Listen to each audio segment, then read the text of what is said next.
to Cooper Talk. Welcome to Cooper Talk. I'm your host, Steve Cooper, and remember, I'm only as hip as my guest. And I got to tell you something, people. Through my adult life, I've lived in a lot of different places, and I've met a lot of fascinating and interesting people. And about 25 years ago, I waited tables at Planet Hollywood in San Diego.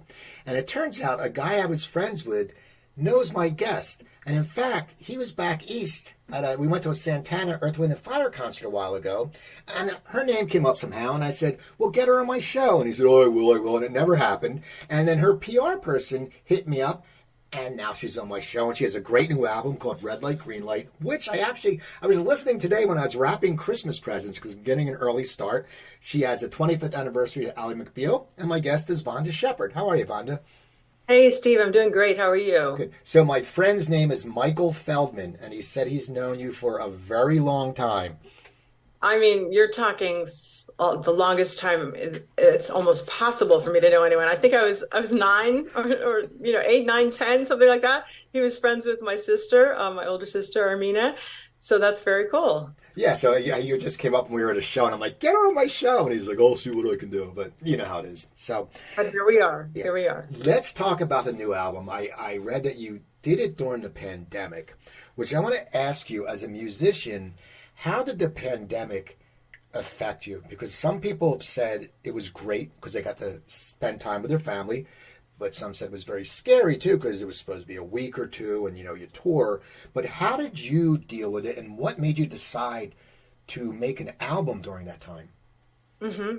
Well, you're right. There have been so many reactions to the pandemic, and one of them is that people felt unmotivated. And that was, for some weird reason, not the case with me. And I think it's because I was really antsy to make a new album. I needed new material to play live. And I thought this is the time to do it where I can completely focus. And somehow I was able to focus and write about not only the pandemic, that's only on one song, To the Stars, but I wrote about a little political stuff, got off my chest, it was kind of bothering me. And then some songs about my teenage son and about just being a mom, and about life, and well, there's so much that was going on in the world. There was a lot to draw upon. Now, the title, Red Light, Green Light, the song, where does that come from? That's just a basic song about unrequited love and a relationship that was kind of on and off and maybe was never even on. Actually, it was never really, really on. So I just liked the visual for the title. It's not that it's the most intrinsically, significant song of the album. I just I pictured it being a kind of bright and exciting album cover. So we went with that title for the album. Now, as your writing style, you've been writing for a long time. You have a very good body of work. I mean, and like anything, I used to do stand-up comedy, and when I was younger was one thing, and I get on stage occasionally now, and my whole style has changed because I'm a different person, and we all grow, and we all want to sit there and go, let's rely on that, like for me, that stupid joke I did back in 1990, and I go, I can't, it's so dumb. But for you, through your career, how has your writing style changed, or has it stayed the same, but just the topics have changed? It's sort of, the topics have kind of stayed the same in some ways. I mean, the classic love songs, I cannot escape those. And even though I'm happy in a great relationship for a long time, there are things that are unresolved from the past. So that's kind of my classic element, I would say, is just like these longing, painful, ballads. And I feel them and I mean them. It's not going through the motions. I obviously have to get it out of my system. So there are those, trying to think, well, I didn't have, a child when I wrote some of my other albums. So there's that whole, I don't know what the word is, just like the whirlwind of being a parent and the frustrations and also like the incredible highs from it and the connection you feel. So like one thing, like Haven't Gone Astray is a song about my son. And, it's just basically, you haven't screwed up today. Like you haven't gone astray. So far, so good. So that's a whole new wealth of material to draw upon as well. Now, you had said, the past relationship or past feelings. When you write something like that, are you just exhausted after? Like, you sit there because you're putting your mind in a weird place. Like, people who don't perform, like I said, I wrote comedy. There's nothing there. You make people laugh. I'm always, I admire songwriters so much because, they put so much in, and you hear a song, how it sounds in a certain way, and you're like, how did they think to put that there? And it's just fascinating. But for you, what's it like when you write a song that is really internal? Does that like knock you out for a few days? Are you emotionally drained? Is it hard when you actually record it? That's a very good question, and no one's ever asked me it quite like that. So I would say that the draining part and the most intense part is the actual writing of the song. And once it's finished, I feel like this elation and this catharsis because it's gone. Like the pain has been transformed into some kind of entity that is separate suddenly. So it's a relief to write these songs, but the process is painful, and unless you go like right through the pain of it, the song is going to probably suffer a little. It's going to be weaker. So I just go all the way all the way into it. And then once it's done, I feel great, and even playing it live. I mean, playing the songs live can be tough. I have to make a choice and say, okay, people want to hear Soothe Me. It's one of my best ballads, and it's going to be a journey on stage, and I need to go 100% into it. So yeah, it's painful, but then it's over. And then I go, and I'm, okay, that got through that, Now, when you write, and I know it's probably, everyone has different styles. And, I get this answer from different people. Sometimes it's this way, sometimes it's this way. Do you try to usually write the lyrics first or the music first? Because as you said, you do a lot of ballads and you do some stuff that, it's so important. Like if something's like a hard metal jam, the words don't always have to match. I interviewed John Cafferty and he said on the dark side, there's only one lyric. I mean, one lyric. And then Southside Johnny said, do that whole lyric again. And no one's listening because it's such a different song and it's upbeat. But for you, do you sit down and do you say, okay, I'm going to write a ballad today, or I'm going to write something else, and then you start writing words, or do you start with the notes? Well, it's funny because I do keep a journal, and I write a lot of journal stuff, and then I also sometimes will write some lyrics in the journal. But really the way it starts for a song for me is I sit down at the piano and just kind of feel this feeling, and it's usually I'll hit a chord and I'll start singing some gibberish. Maybe there'll be like 3 or 4 words that are decipherable, and it's almost like your subconscious trying to tell you what it wants to get out of this writing experience. And so I'll sit there and I'll come up with like, hey, there's a girl on the road that followed me home, and then I'll be like, okay, I've never written that. That just came to me. So, so then I'll just keep playing it and recording it for, 15 minutes, 20 minutes, a half an hour. And then a lot of times I'll listen straight back and I'll say, oh, there's something in here, and I'll find the best parts and I'll realize what I want to write about. So it's not as much of an intellectual conscious decision about, I want to write about this, it just kind of happens organically. Now, do you ever start writing something and you think it's a great idea and you're like, this is amazing, and then you start writing it and you get like halfway through and you're going, I don't know if this is such a great idea anymore, but I'm going to push through it. And then you get to the end and you just go, what was I thinking? Does that ever happen to you? Or is that something that you sit there and go, oh my God, I don't like this song, I got to throw it away? Everything has happened to me. To answer your question, every version and iteration of every form of songwriting has happened to me, and every feeling about it. So yes, and it's funny because sometimes it's kind of a cliche that sometimes the songs that you write the fastest are the best, and sometimes that's not necessarily true. But I have a couple songs like I have a song called "Train to Inverness" that was on my last album. And it took forever to write. And it's just, I labored over it and listened to it. And I go, as Mitchell Froome, my husband and producer says, you don't want it to sound like you worked too hard on it. It should sound natural. So I listened to it and I go, whoa, I hear the work in it. I don't know if I'll ever play that song live. And I thought it was really worth the effort. And now I mean, I have some hardcore fans who love it, but it's just not it's not as accessible or as relaxed as I would like it to be. So yeah, so that's the version of I thought it was great. I worked my ass off on it, and then maybe I'll never play it. But then there are songs like Maryland, which is one of my most known classic songs, which is a very simple sounding song. It took me probably 3 years to finish that song. So there you go. So, when did you know you were going to be a musician? Were you a kid? Or did you play instrument? I mean, because we're all different. Like when I was a kid, I wanted to be a sports announcer, and then you want to be this, you want to be that. For you, like, as a kid, what was a little Vonda like? Did Vonda like want to play the piano? Were you theatrical? Because I know you took acting classes, I believe, and stuff like that later in your life. But what were you like as a kid? Well, I was two extreme things. One, I was insanely shy to the point where even when family would come over, I'd hide in the closet or hide behind the couch. I mean, truly shy. It's actually a miracle that I get on stage in some weird ways.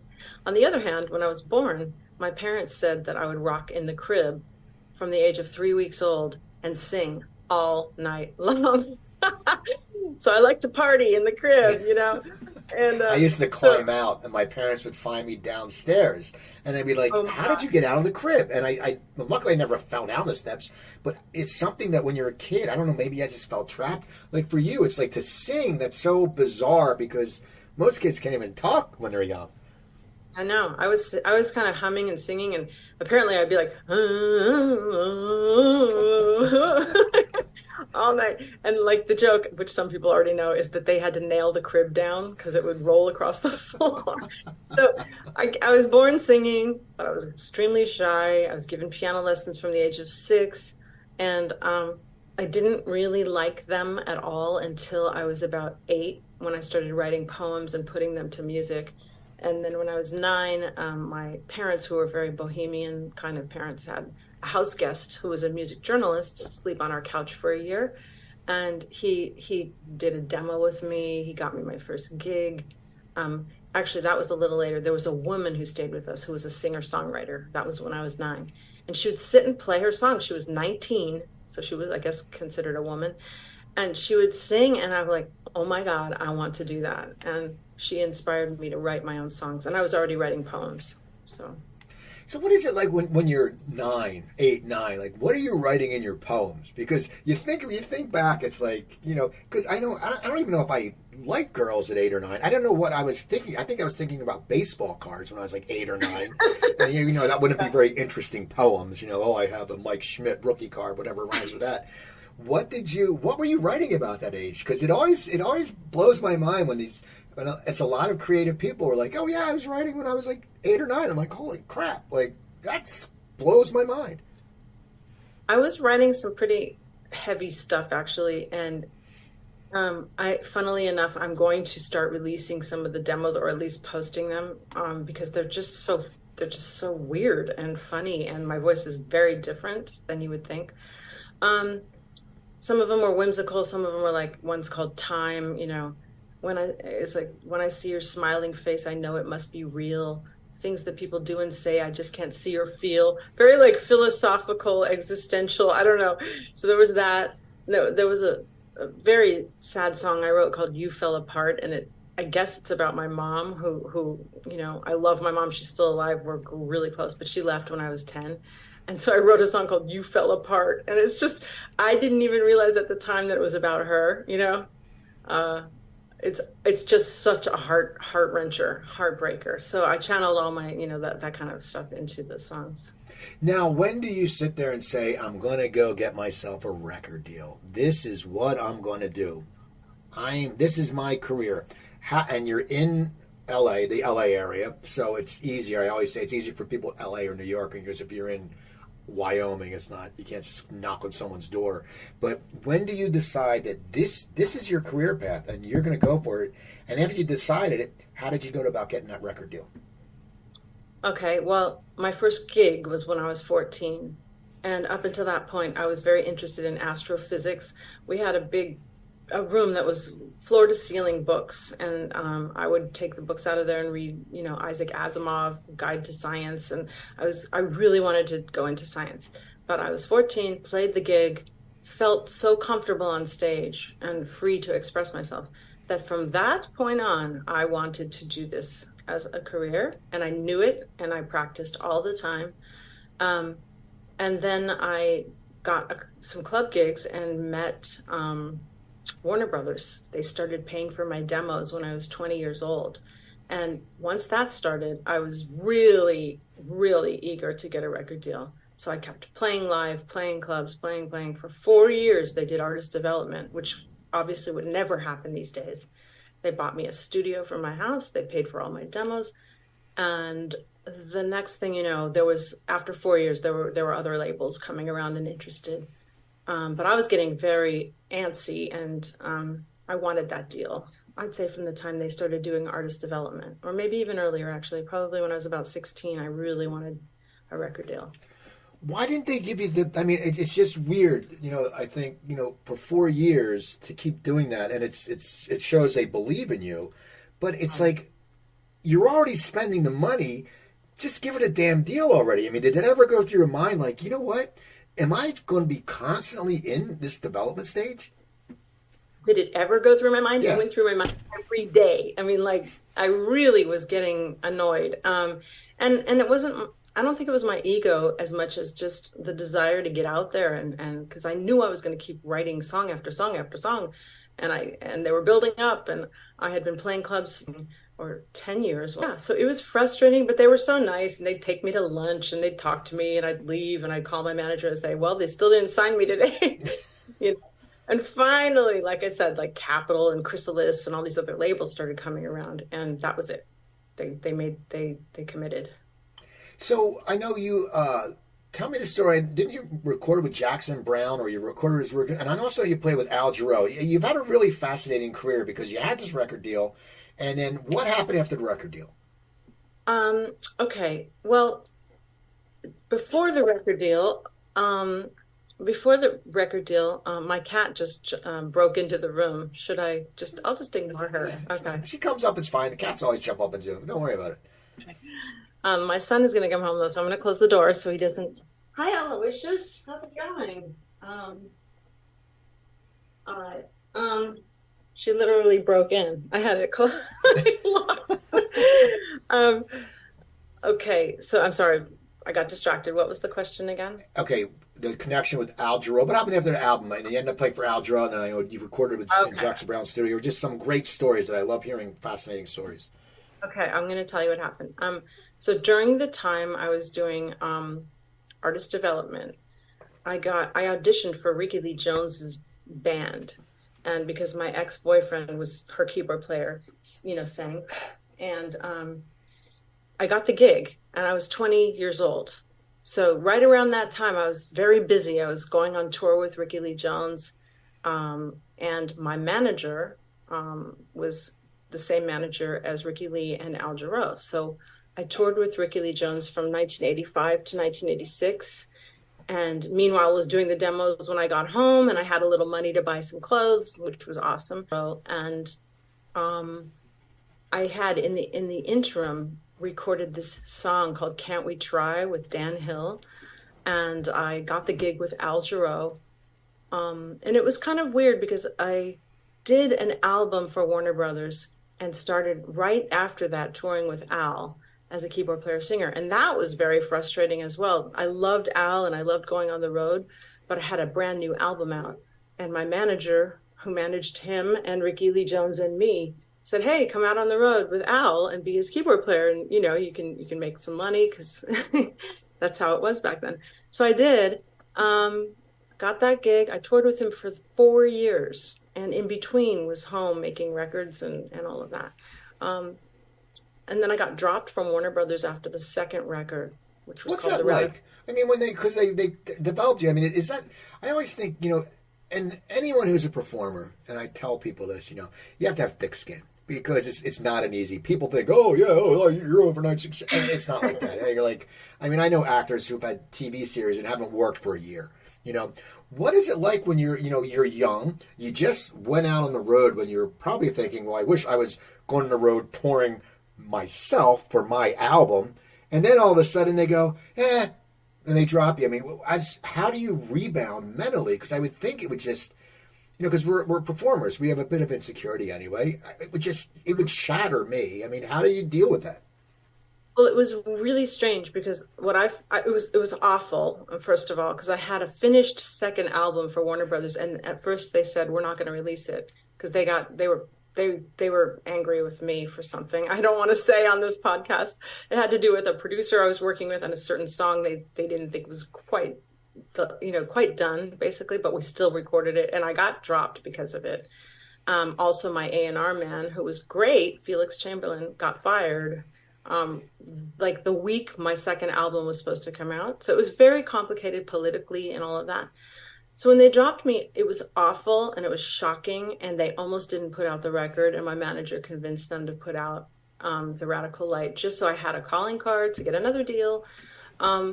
And Michael Austin was my A&R man after that, and bless him, he's I'm sure a really good guy. It was just very complicated.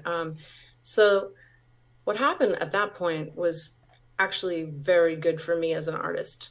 I wrote the album It's Good Eve, and I dug very deep for that album. I had a boyfriend I was living with. We had a little studio, the one from Warner Brothers, and I worked my ever-loving, off just to express myself for this album It's Good Eve. That album, it turned out to be my most kind of acclaimed singer-songwriter album, and it's my favorite of mine as well. Right around the time I was writing the album, I got a call from Valerie Carter, who's an amazing singer. She was singing with Jackson Browne, but she had to go and do James Taylor, his tour, because she was committed to James Taylor. So she called me and said, do you want to come and cover for me and do Jackson Browne? And I said, yes, I would absolutely love it. Lost, I was dropped, I had no money. It was amazing timing. So I said yes to the tour.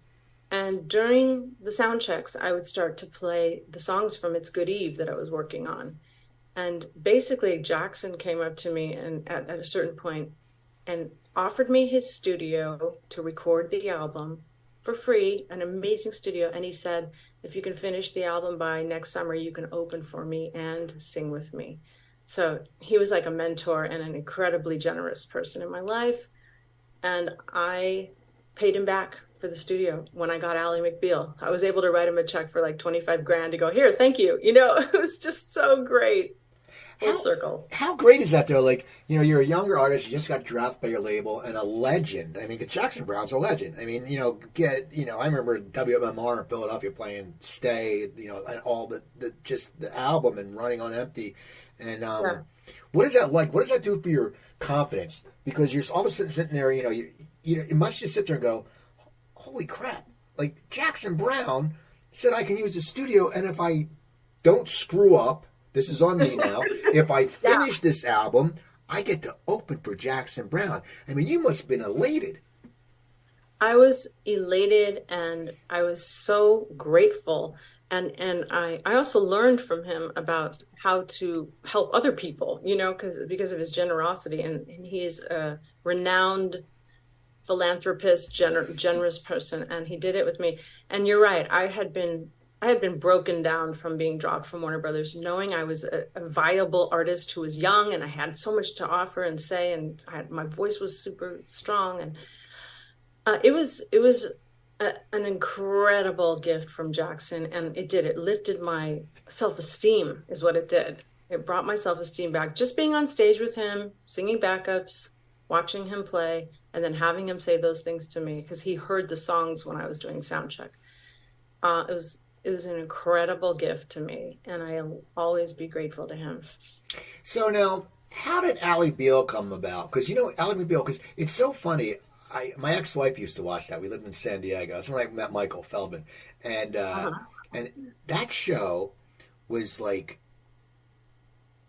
the biggest, and it was one of those times because there wasn't, I can stream Yellowstone, or I can stream this. You had pretty much Yeah. the networks, and yet HBO.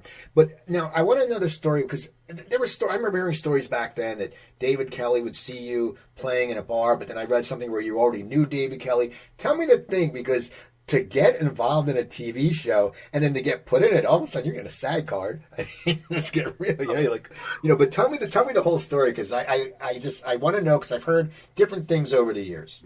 Okay, I'll tell you the exact way it went. And by the way, I've had a SAG card since I was 10. How'd you get the SAG card at 10? Commercials as a kid. Oh, okay. And Taft-Heart lead, no one will know what that is. And I did a commercial, and then I got another commercial where I got to get the SAG card within, a year of the commercial. So, and I never let it lapse. Okay. So I'm a good girl, I am. But what happened was, okay, David Kelley and David and Michelle used to come to see me at a club called At My Place when I was 18. This is way before Ally McBeal. I was 18 years old. They came to the club to see me, but they were not married. They didn't know each other. I just realized they didn't know each other then. Michelle was married to another guy. It's all coming back to me. And so yes, they used to come see me play early on. One night, I was living in New York for a year. One night I got a call from, who called me? From David. And he said, I have a new show I'm working on. I would like you to record a song for the show. So I think the first song we recorded was Tell Him or something, or I Only Want to Be With You. And I'm sorry, my cat is sitting on my lap, completely distracting me. Okay, so anyway, so I get a call saying, do you want to record a song for this new show I'm working on? Meanwhile, right before that, I had flown in to LA to do a gig at a place called the Key Club, and I invited them. And they saw me play, and they were my friends, my good friends. And so they saw me play, and David Kelley had this epiphany, because I was being projected on the screen during the show. And it was the songs from It's Good Eve. So he connected with the songs from It's Good Eve, and basically asked me to record for the show. I came home, and then he asked me to be in the pilot, and we filmed the pilot. And once I watched the show, I realized it was going to be massive. I just had this instinct to move back to LA, because I was living in New York. So I moved back, and it all just exploded. So they put you on the show, and you're on, a lot of times, and all of a sudden you're now, when you are on a show like that, one, I'm sure when you walk down the street, people are recognizing you more, but two, your stock per se in live performances must really jump, because now they go, Vonda Shepard, you've seen her in Ally McBeal, and people go, oh my God, Ally McBeal. How did your life change when that show, because it was popular from the beginning, but how did your life change? Because it had to completely change, because, well, also you had, stable work. I mean, it's like, you're going on a series, and you're getting probably series regular money, which people don't know, series regular money is very good. And you're also doing the music. So how did your life change? Like, what was going on when all that stuff was happening? It was so much fun for me to have a job, to have a place to go to work and to do what I do and to get dressed, recording the songs for the show was my main job. I was the producer of all the music, except for the pre-recorded music.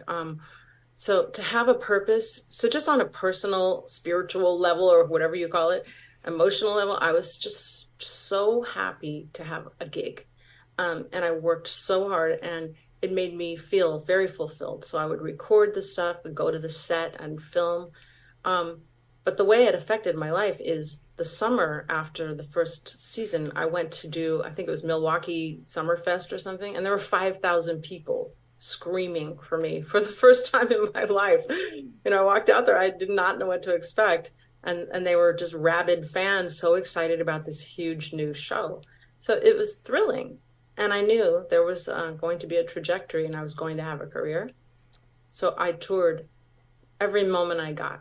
And usually I would go to Europe in hiatus. I'd sometimes leave the set and go to the airport, because we just squeezed in so much.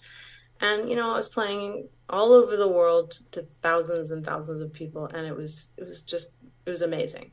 The only thing that was hard was sometimes people didn't know some of my original songs from my earlier albums. So I was kind of locked into the Ally McBeal thing. So. How as a performer does it change when you're going from small crowds to bigger crowds to bigger crowds? I mean, it's like anything, you have to adjust. I know some people say, well, once we're on the stage, everything looks the same.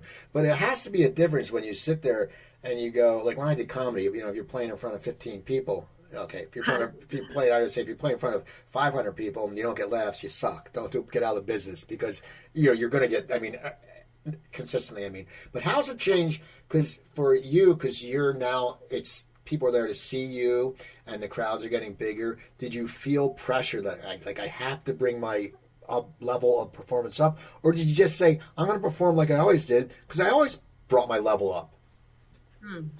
That's a good question too. Well, because I had the experience of touring with big artists who were playing, like with Al Jarreau, he was playing Wembley Arena, and we would do a couple nights there, 16,000 people a night. So I was kind of accustomed to being on stage in front of a lot of people. So I wasn't freaked out by that.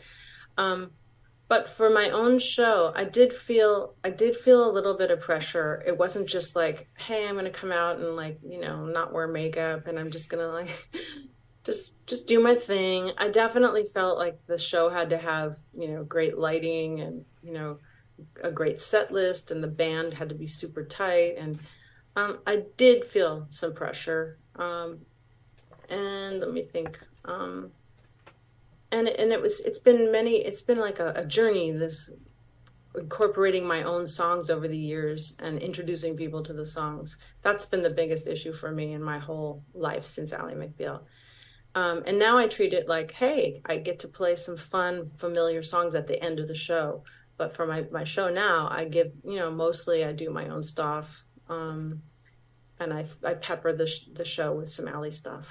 Now, when you were in Ally, were you also, you said you were producing music, so did you pick the music that would go in? Was that your job? Like, would you say, okay, the music that wasn't yours, would you have a say in what would also be played, like, and getting those artists to give their work to you guys?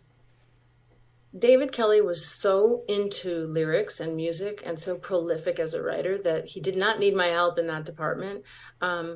In retrospect, I could have possibly suggested like even Al Jarreau coming on the show, and I kind of regret not doing that because I was just so busy. It didn't cross my mind at that time. But David I'd get the script. It would have the lyrics literally incorporated into the dialogue, which exact sections he wanted of the songs, and he chose the artists he wanted to feature, like Elton John and Sting and Randy Newman. It was incredible. Gladys Knight, Al Green. And so I was the producer of those. Now, didn't you do some acting for Randy Newman? Oh, okay. That was a one-off. That was for Faust. He wrote the Broadway show Faust. And they did, it's called Encores Off in Broadway. It's like, redoing Broadway shows that have been out. So I flew to New York and I worked with him and I played Martha in Faust. And really, Stephen, it was a highlight of my life. I'm a huge fan of his, first of all, and it's such an honor to have done it. But just to get on stage and suddenly I'm like acting and singing like a Broadway show. And I thought, whoa, I could do this maybe, Now, what was your life like after when Ally McBeal was done? I mean, I don't know how many seasons it ran, but it's got to be, everyone says when they're on a set, as you said, it was a fun set. You get to know more than the other actors. You get close with the grip. You get close with the cameraman. You get to know people. And when a series ends, I've heard it's very hard. Like Patrick Fabian from Better Call Saul, he's done my show a bunch of times, and through the series. And when the last season ended, like the last show has ended, he was like, "Oh my God, I'm never going back." How is it for you? Because one, you were already an accomplished musician, but this brought you to another level. I mean, this brought you visibility. Like, people every week knew we're going to see her in the bar. There's going to be some drama going on with the acts. There's going to be a flashback, and we're going to love it. So what was it like did you know the show was ending, or what happened, and how did you react to that? By the time the fifth season was underway, it was, you know, so many changes were happening on the show with Robert Downey Jr. and, the new cast members. And I kind of talked to David, and he said, he's kind of running out of ideas. And so about 6 months before the show ended, I really was sensing that there was going to be kind of like a quagmire, that I was going to be dealing with because of the busy schedule. So I started writing an album. That was my remedy for this. I wrote the album Chinatown, and we released it right after the show ended. I think it came out like the year the show ended in 2002. So that was a smart move, I must say, on my part, because it gave me something to focus on. And then I knew I was going to hit the road on that album, not on Ally McBeal. So yeah, that was it. But there was a space there. And I have to say, though, by the time that came around, I was ready to move on. Even though I loved the show. I loved it, and I appreciated it so much. It was time. I was ready. Now, what was it like when you went on tour for Chinatown? Because you said there was a concentration. Now you're back to you. It's back to my music, and as you said, I'll sprinkle some Ally McBeal. But you're going, I'm going to go and I'm going to play all these songs. And basically, I always talk to artists. If someone doesn't really like a song, you always have that thing in your back. Oh, I can hit this song, and boom, they're back with me. How as an artist, how invigorating was it to go and be able to sit there and just say, I'm playing my stuff from my soul, from my heart, for me?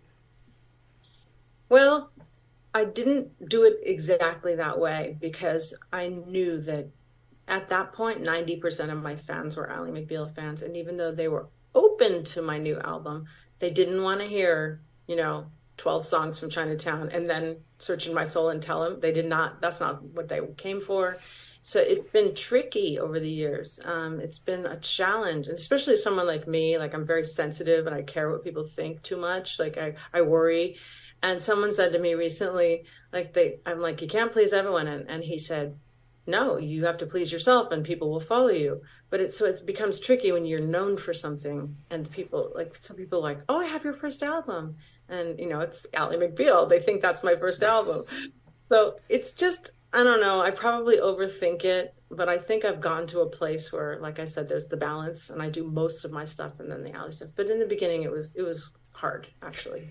Now, after Chinatown, you took 6 years and 3 years. There's a few years and things. Were the not recording just because you didn't want to? You wanted to tour, or you had writer's block, or what happens when an artist doesn't record, or maybe you have a child? But what happens when an artist doesn't record for like 6 years? Was it because maybe it was your son, or maybe you just said, I mean, you have to get tired of the business sometimes. You have to get tired. I mean, it's just the way it is. But because there was a 6-year lapse, what was that from? So let me think. So the album From the Sun, was that the next one after? Yeah. Well, I got married. I married Mitchell. I had a baby, in 2000, what was it? 2000, I can't remember, 6, I think. And so From the Sun was 2008. So once, that whole phase happened, I was still touring a ton. But no, I guess I didn't have the inspiration at that point to write. And coming off of Chinatown and all those albums, I think I was a little burnt out, actually, now that I'm recalling. I was kind of burnt out. I got married, had a baby, and then went on the road a year later. So I brought him on the road with me when he was a tiny baby. Is it hard? Is it hard working with your husband? Because I know, like, my wife, she always says, you never listen to me. She goes, you listen to all your guests. You never listen to me, and she's like, and I'll go, I listen to you. I store it away. But what's it like working with your husband? Because you live together, and it's like anything, we argue over little things. And when it comes to your music, I mean, do you guys ever butt heads because you think something's right and he thinks something right? I mean, it would just be, for what you're doing, it's creativity. It's not like if you're an accountant working with your wife, it's like, oh, well, the bottom line is they're losing money or they're making money. What's it like for you working with him? Well, it's fascinating. I have such high regard for him and his opinions, which means that when I have an opinion that I feel is kind of overruling, excuse me, his opinion, I need to stay, strong and stick to my guns sometimes. But I also need to be really open to what he's saying, because sometimes sometimes he's right ultimately, and I'm attached to something. Like there's an ending to the song Haven't Gone Astray, and I go into these new chords, and he said, I don't know, I wouldn't do that. You're turning it into a different kind of song. And I'm like, so? He's more of a purist in some ways. So we've come to a good place with it. I play him the song. He sits there and closes his eyes and kind of nods his head. And then he's like, play it again. And then he does the same thing. He listens, and then he comes back and he plays the song for me back in the right key and everything, because he's got perfect pitch. And then he starts working on it. And it's exciting, I have to admit, because he just comes up with an extra chord here and there, or a bass note, or he'll leave space. And so we get along pretty well when it comes to that. I must say, we've come to this good place with it. Now, with the album, the latest album, there was 7 years in between. Okay, what made you, what's something that, it's the pandemic, you said you wanted to get busy, but what if there wasn't a pandemic, do you think you would have recorded the album?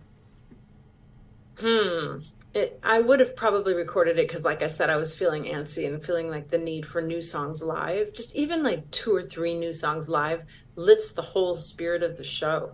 Like the entire show feels new. So I think I would have eventually, maybe not quite as quickly. I guess the answer to that question is that writing is so hard, and it takes so much discipline and work, because I don't want to settle for shitty lyrics. I just it takes so long and it's so arduous that it can be painful to write an album. So I probably just didn't feel like doing it. Now, during the pandemic, did you miss touring? Did you miss being on the road? Because, I would think it's like anything. It's that adrenaline high, even though you must sit there and go, I don't want to do it. Like, it's like I did a show on Valentine's Day, and I got home and had a glass of wine, and I'm like, I'm going to do this again. And then I woke up the next day, and I'm like, I'm not driving 50 miles for like $30. I'm not doing this. But when you're on there, you get that adrenaline, you get that high. But for you, because you've toured for a long time, did you miss it when you couldn't go out? I did, and I missed my band. I have the greatest band in the world, and even I missed rehearsals with the band. I missed just hanging and laughing and playing music and going out. I really did. I started to really miss it. I think I missed restaurants as much, though. Just like a nice restaurant. I used to dream about restaurants on the beach with candles and wine, and then touring for me is just, seeing the world, seeing new cultures. It just opens your mind, and it's inspiring. So yes, I missed it a lot. One more question. I just want to ask you about the upcoming tour. You have a few East Coast dates, and then you're going to Europe. So tell me, what can people expect, and why only the limited U.S. dates? I think we started booking this because there's a convention called APAP, which is Performing Arts Centers buyers, and so we were going to play for them to try to get some performing arts centers booked around the country. And my agent said, while you're there, let's just play a few shows. So that's why that worked out that way. I'm bringing the full band, and it's James Ralston on guitar, who was with Tina Turner for 20 years, Jim Hansen on bass, who played with Johnny Cash and Bruce Springsteen and many others, and Fritz Lewak, who is on drums. He's Jackson Browne's drummer for 30 years. It's a killer band. We just toured the UK, so we're super tight. We're going to play some of the new album, like probably 5 songs from the new album. We'll play the favorites from all of my other albums, like By 7:30, and we'll do some Ally tunes, and make it a dynamic show. It's going to be really nice and fun. Well, that's awesome, Vonda. I want to thank you for taking the time to talk to me. People, go to the website, VondaShepard.com. When you go into the website, you can click and you can buy the album, and Christmas is coming up. It's a good stocking stuffer. Albums are good stocking stuffers. That stuff's good for Christmas.